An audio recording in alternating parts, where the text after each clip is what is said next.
Moet vir geen oomblik dink dat jou verlede, jou foute wat jy gemaak het, jou verkeerde keuses of sonde jou kan weghou van God se liefde of sy genade nie. Moenie dink dat hierdie dinge die oorsaak is dat God nie jou gebede hoor nie. Die misdadiger hang in die kruis saam met Jesus. Nou, ek weet nie wat het hy gedoen nie. Ek neem aan hy het die doodstraf gekry. So ek neem aan hy het seker maar mense bedrieg, gesteel en hy moes iemand doodgemaak het. En al wat hy sê is, Here, dink aan my. En Jesus vat hom reguit hemel toe. Hierdie ou was nie deel van die kerk nie. Hy het nie 'n disipelskap kursus geloop of enigiets nie. Net een gebed, Here, dink aan my. Moenie dat jou verlede of die feit dat jy dink jy is nie goed genoeg nie, jou keer om te bid nie.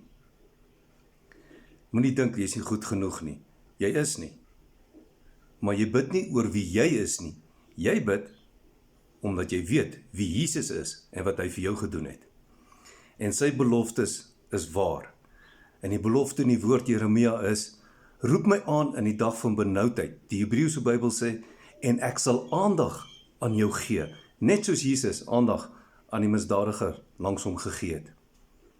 Die belofte is ook, my gedagtes aangaande jou is voorspoed. Die Hebreëse woord daar is shalom. My gedagtes aangaande jou is health, prosperity, completeness, sound mind and safety. My gedagtes is voorspoed en nie teëspoed nie. En 'n hoopvolle toekoms. En dit is die waarheid.